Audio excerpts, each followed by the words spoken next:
COVID-19 hit the world hard. We wanted to capture the emotion of people involved in the public health sector through their work to portray their isolation experiences during this pandemic. In this ethnographic journey, we explored the experience of social isolation and how it impacted people's perspectives on different aspects of their lives. Participants in this ethnographic film are from different parts of the world. Regretfully, we could not travel around to shoot them, which is why they played the role of their own directors. We are grateful to them for their contributions. So, since the pandemic has happened, my daily life has changed a lot, my routine has changed a lot. I'm spending long hours at work. I'm going early, finishing quite late, and most of the time I can hardly take any break in work. Like in an 8 hours shift, you are expected to take at least 30 minutes of break, which I can barely take. Sometimes I'm eating cold foods. I don't have the time to warm up my food. Other time, I just don't get the time to drink enough water or go to toilet. So that's how I think a lot of things has changed. And in terms of work-life balance, I think now I have become more professional because I think my work, my patients now need me more. But at the same time, my family, my friends and family, their perspective has changed. So my family is more supportive to my work now. They understand my work, me better. So they have become more supportive, so which kind of is helping me to balance my work and life even better before how it was before pandemic, I would say. So since the pandemic has happened, one thing that I realized that there is so much that I can do outside of my professional role. It could be a charity, it could be a volunteer work, and I have certainly tried my best to go out of my way. Last year I started a project. It's called COVID-19 in Chattogram because I am from Chattogram in Bangladesh. The idea was to share our knowledge and guidance from the UK-based doctors with the local doctors, try to run a series of workshops for them, and at the same time to deliver some medical aid to the local government hospitals. And that has been recognized by the Health Education in England last year, and I have received an award after I have presented my project to Health Education in England Symposium in 2020. So if you ask me that if I love anything about the pandemic, I would certainly say no, there is nothing to love about the pandemic, because not only I am seeing lots of difficulties at work, critical ill patients. The one patient I have seen today is dying 5 days later. So these are very traumatizing experience for me throughout the year, and at the same time coming back home and listening to bad news from friends and family. So I live abroad, so far away from my parents who live in Bangladesh, so I cannot just easily go and see them whenever I want. It's just not that you buy a ticket and you fly away. So I just hate about it because it gives me constant anxiety about my friends and family. But at the same time, it has changed me as a person, as a clinician as well. I love my job even more, although I am overly stressed. My job is now very, very stressful and is very busy. I still just love it, and I love to help my patients, which I think in a way the pandemic has made me realize how much more I can do for my patients and towards the healthcare system. That's amazing. So the pandemic, of course, definitely had a toll on me mentally and physically, because I have been constantly working, and mentally I am constantly dealing with bad news, difficult news at work, with friends and family. So, how I try to keep up my motivation, it changes every day. Some days I would be just doing gardening, go for a long walk, go near the beach, or read a poem, write something in my diary. Or other day I'll try to do mindfulness, do some physical exercise, go biking or hiking. And so it's a combination of things. And some other time I just speak to my friends and family about my emotions. I cry, and just this is how I just try to cope with things, and it's making me feel better.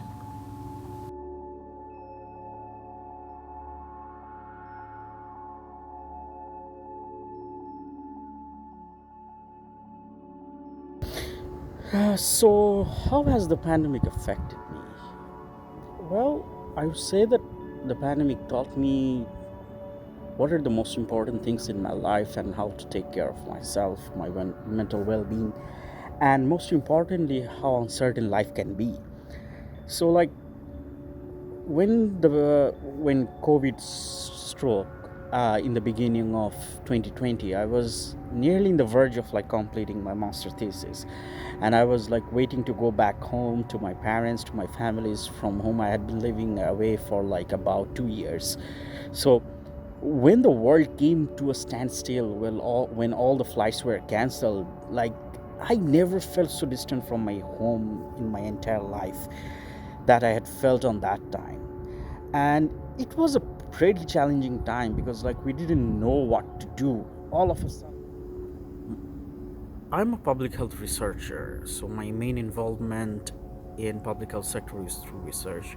I work in developing new models for spatial epidemiology, where we these models try to reduce spatial uncertainties and try to analyze multiple outcomes in space-time dimensions and try to reduce the ecological bias that arises because of aggregating information from individual level to area level. So my main researches are these, and I also work in like identifying the environmental factors that affect the progression of different diseases. So when COVID started, my focus shifted from different infectious diseases like chikungunya, dengue to COVID-19. So I was working in trying to develop models that can model COVID's reinfection rates, can model the susceptibility incubation period, as well as the different environmental factors that might affect people getting affected by this disease. And I was working in different kind of grant applications to start new research on COVID-19 while I was still a master student. And when I completed my master's, I went back to Bangladesh and joined as a senior research officer at ICDDRB. And then I directly got involved into a survey which was like looking into how COVID-19 affected the livelihood of people in the rural and marginalized communities in Bangladesh. So we had some pretty interesting findings, and we saw that like COVID had been in like quite hard for a lot of people, like poor and rich alike. But then again, the poor are more affected by COVID-19 because they do not have enough resources to maintain the health regulations. For example, they didn't have enough money to buy the masks, to buy the hand sanitizers, and frankly speaking, because of the fact that they used to like live in poor housing conditions, they could not maintain social distancing properly. So these were the things that I was finding. And one change that I noticed was like previously when I used to work with other infectious or chronic disease data, I didn't know the people. Like I didn't know how those diseases affected people around me because frankly speaking, I would work with data that were retrieved from hospitals which were depersonalized, so I didn't know any person. And for COVID, it was very different because like I knew people, I knew my close relatives were dying, I knew my friends and family members were affected by this disease. So when I analyzed this data, it was like my worst nightmare coming alive. worst nightmare becoming real. So that was quite like a whole new different experience for me. Again, there were people very close to me who had lost their jobs, who were like used to privately tutor students of different schools and colleges, and because of the fact that these schools and colleges shut down, they have lost their main source of income. They used to knock me for like financial assistance. So I tried to help them as much as I could, but I had my own limitations as well. So the moment I would like refuse them, or like the moment I was unable to help them to the amount that they needed, or like to the extent they needed that particular help, I felt quite helpless. So at one point, this helplessness gripped me very strongly. I think this is one of the things that I hate so much about COVID-19. And in addition to that, I hate the fact that all of us have to like process grief in a very short amount of time. Like, we are logging into Facebook right now. There is the third wave going on in Bangladesh, and we are seeing like 30 or 40 people are dying each and every day. So while we have not finished processing the 30 or 40 death news that we have seen today, we are forced to like process the 30 and 40 death news that we will be seeing tomorrow. So it is kind of like very unfair. I know, like, this is something that we have to live with right now. This is a part of the new norm. But this fact about like processing grief in such a short amount of time, it kind of builds up over time. Because like, if you see 10 people dying today, and if you see 5 people dying today, and if you keep on seeing 5 to 10 death news each and every day, by the end of the month you have seen about 300 death news on an average. So that, for a small person, is quite a lot to handle. Well, my coping and adjustment mechanism is probably a little bit different from other people. I don't have one single task on which I rely to adapt with this pandemic. I have different sets of tasks which I do on a need basis. For example, like if I'm at home and I feel stressed, I either go for cooking, and when I'm like bored with cooking, I go for watching movies and television series, and when I'm bored with that too, I go for reading books. And when all things fail, I try to like have lively chatting sessions with my family members and my roommates. So yeah, it's not like one particular activity. It's like an aggregation of different a lot of different tasks which together helped me go through this pandemic.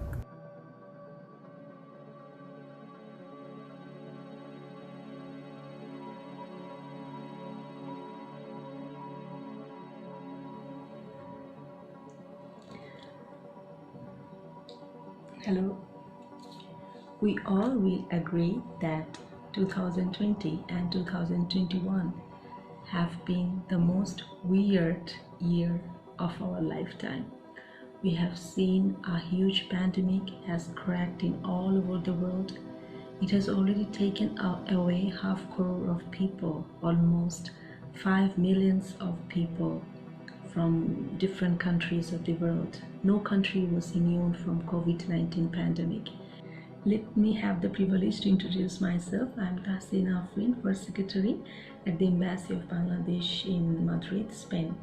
You all know that Spain was one of the most affected country in terms of COVID-19 patients, and Madrid was the most affected city in Spain. And me as well, I was affected with COVID-19 as well.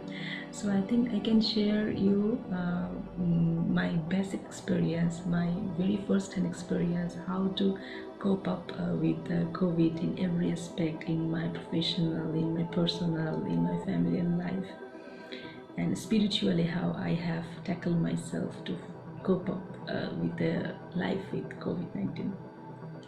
So I'm going to hear some of my pandemic experiences, COVID-19 experiences, and my learnings during this toughest time of our lifetime. It was such a huge event of our lifetime. that it has shown us how life could be. I mean, how life could be if there is a virus which is more powerful than the humankind, which is more powerful than the existing medical facility systems that we have all around the world, which could be more powerful than our booming and growing economic. I would like to say that pandemic has definitely got some adverse impact on our lifestyle and adverse impact on our society, on our economic, and we are yet to measure that how much it has devastated all those sectors. But deep inside, I always believe that the world has seen many events like that. It has seen two great world war. It has seen various pandemics in different centuries, during different centuries. So it can cope up. The world can cope up. The human being can cope up with the changes, and we have already adopted the new normal, new normalcy in everywhere. So I think this pandemic, it has taken away a lot of life. That's true. It has faced us to see a very devastating, inhumanitarian situation somehow. But still, it has got some plus points that which we will adopt in our lifestyle, in our psyche, and that will help us to create a world which is more human, which is more sympathetic to the human being.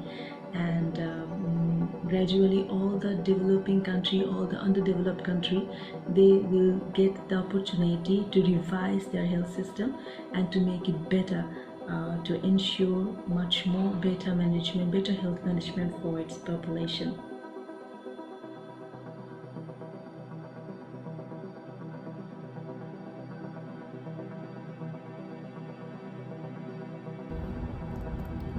The first step of coping with the whole COVID-19 situation and the new normal was acceptance for me. I took a long time to just accept the fact that the world around me won't function in the same way as it was doing before.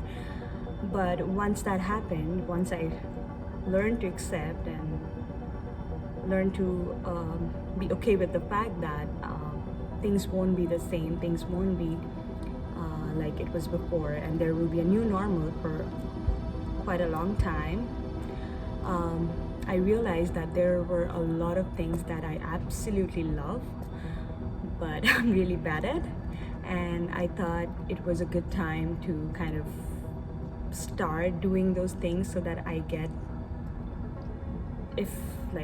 better at it, like I'm at least good at the things that I really love. I was always fascinated about staying fit, but I was really bad at working out regularly or staying physically active some days. So during the COVID lockdown, I actually focused more on that, and I started working out more regularly.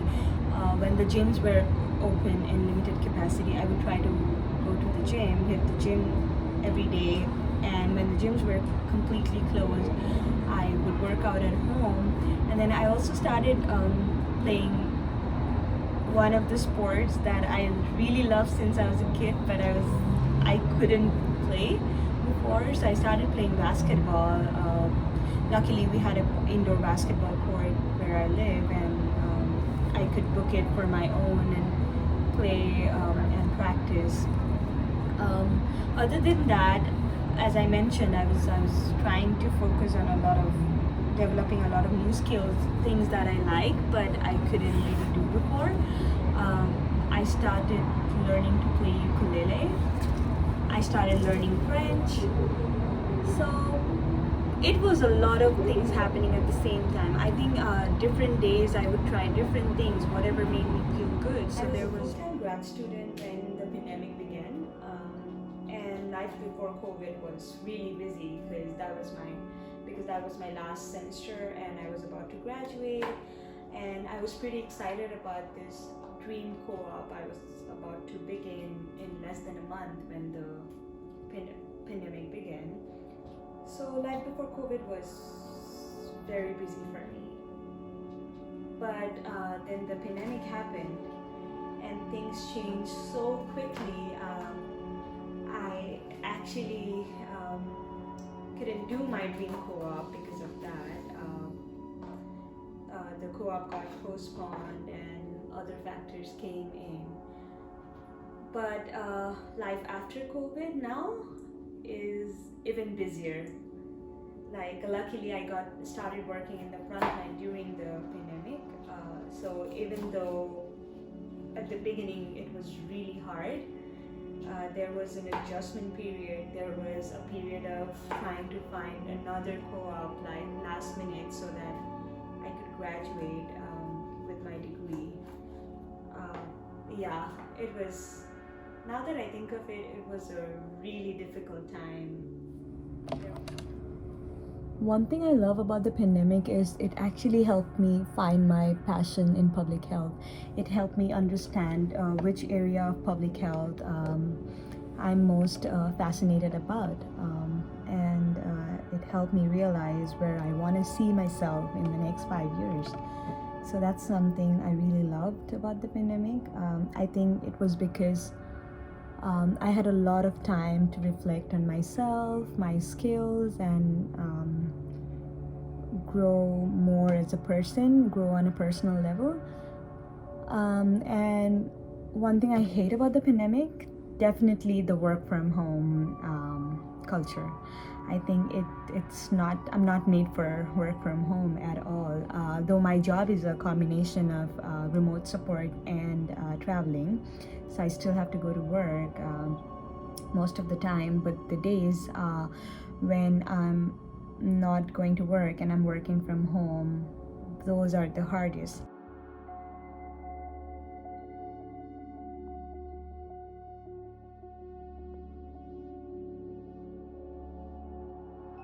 Hi everyone, this is me Nusrat. I am right here. I'm just here to pick up my son from his karate school. I have a 6-year-old. At the time COVID hit, I am also a working woman in a 2 working person household with no other help for raising my child. So as you can imagine, it was quite busy. I'm also a public health researcher. At the time COVID hit, I was trying to really submit a very competitive grant, one of the top-notch grants at the time, and also was planning to make a career move. So before COVID, life was busy, but at least life was predictable. After COVID hit, there have been a few huge changes. First of all, schools got closed, so I turned into a full-time caregiver alongside all these plans and all for my career and all. So honestly, for first few months, I was really fighting with myself. I thought I can do it. I can just work 2 times, 5 times harder. I can probably skip my sleep and then get everything done. So I tried that. I tried that for quite some time until I came across a paper that showed that when female academics lost their productivity almost by, I don't remember how many percentage, but anything in that result was kind of telling me almost like confirming that it's not possible. It's not possible for a woman like myself or all the academicians who are also trying to raise a child or raise a family and still be productive, which is essential for staying in this competitive career. Honestly, when COVID hit, and it stayed and stayed and stayed even longer, and my child started his online classes and I had to be everywhere all the time. That's when very slowly I realized that I really cannot. It's not possible. It's a reality. I mean, in academia we have a tendency to just keep working. All of you yourself is just fighting against your own capability and then keep screaming that I cannot do it anymore, and we try to push it just a little more. I was in that mindset. I kept cutting my sleep for a long time, almost every night. Submitted almost 3 or 4 grants at that time. Obviously, I didn't get any of those because it is what it is. But so I didn't want to give up until the reality did strike, and then I realized that it's not just possible. So how have COVID changed my life? It kind of put me upside down, I would say. I used to be a very, I used to take pride in becoming staying as a fighter mom or an academic and who would not give up. I thought that's who I am, but I probably didn't know. I probably didn't see the reality enough. So what do I like about COVID? I mean, this time, the best part was I got to stay home, and the worst part was I had to stay home for the whole time. So of course it has positive and negative, but at least I'm grateful that I stay in a secure home, and I won't have, and I also I was able to count the blessings that I had compared to other people when they didn't have enough resources. I was able to simply count my blessings because of course being able to stay in a safe house, not worrying about job loss, and staying healthy are huge blessing. So it made me more mindful of the advantage I get for being able to stay in a certain socioeconomic status, and all the perks that I get, which I didn't even realize until I got to see so many people suffering for health issues, job, financial issues, and all. So that's what I liked about COVID, that it made me realize less blessings. What I didn't like, of course, there's so many things. I mean, I think it's the same for everyone. Living in that state of anxiety for ourselves and also for the loved ones. Also, since I live far away from my immediate family, constantly worrying about them, worried about their health. Also, I was able to see the disparity a developing country versus a developed country has when it comes to access to better health care, vaccines and all. So there was guilt, there was anxiety, there was anger, rage. There were so many mixed emotions. But I was also proud to be there for my relative, for my family.